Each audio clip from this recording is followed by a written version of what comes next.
सानो प्रस्तुत गर्नुभयो। उहाँसित बोलको गीत गाएर हामीलाई साँच्चै नै मुग्ध पार्नुभयो। उहाँ सूर्य बोर्डिङ यो सूर्य सेकेन्डरी बोर्डिङ स्कुल कक्षा 8मा अध्ययन गर्नुहुन्छ।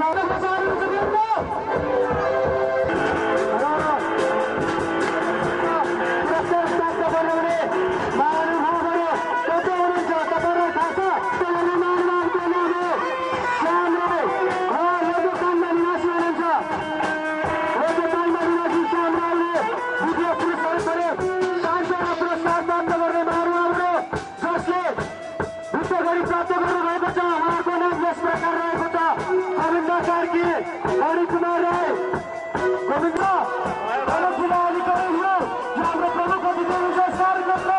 उहाँले पुरस्कार रसिद छानेर निकाल्नु हुनुहुन्छ। प्रमुख जिल्ला अधिकारी चाहिँ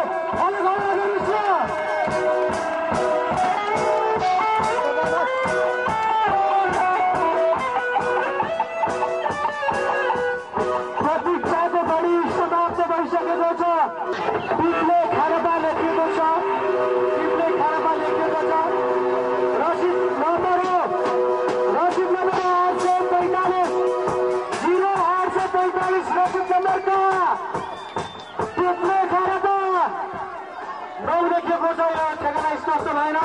त शेर्पा ढाका मारुवाले प्रथम पुरस्कार स्वरूप 21 रुपियाँ राखी प्राप्त गर्नुभएको छ।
यस कार्यक्रममा आउनु भएकोमा सबैलाई धेरै धेरै क्लबको तर्फबाट धेरै धेरै धन्यवाद छ।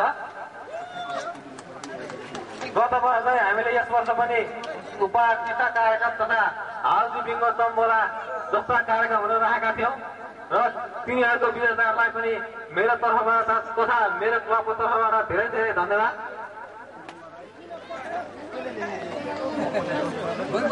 र आगामी वर्षहरूमा पनि हामी यस्तो कार्यक्रमहरू फेरि अझ रोचक कार्यक्रमहरू पनि गर्नेछौँ। यस कार्यक्रममा सहयोग गर्नुहुने सम्पूर्ण प्रत्यक्ष वा अप्रत्यक्ष रूपमा सहयोग गर्नुहुने सम्पूर्ण साथीहरूलाई धेरै धेरै धन्यवाद छ र संस्थाहरूलाई पनि धेरै धेरै धन्यवाद छ र साथै दर्शकहरूलाई पनि धेरै धेरै धन्यवाद छ र हाम्रो कार्यक्रम अझै सकिएको छैन। त्यसबाट हाम्रो छातबारी न्युज क्लबद्वारा सञ्चालित शुभ दीपावली साँझ अब चाँडै सुरु हुन लागेको रहेछ। तपाईँहरू काहीँ नआइकन यस स्टेजमा यस गोलीबारी बसिदिनु होला भन्ने अनुरोध गर्दै म अगाडिको सम्पूर्ण कार्यहरू समाप्त भएको घोषणा गर्छु। धन्यवाद।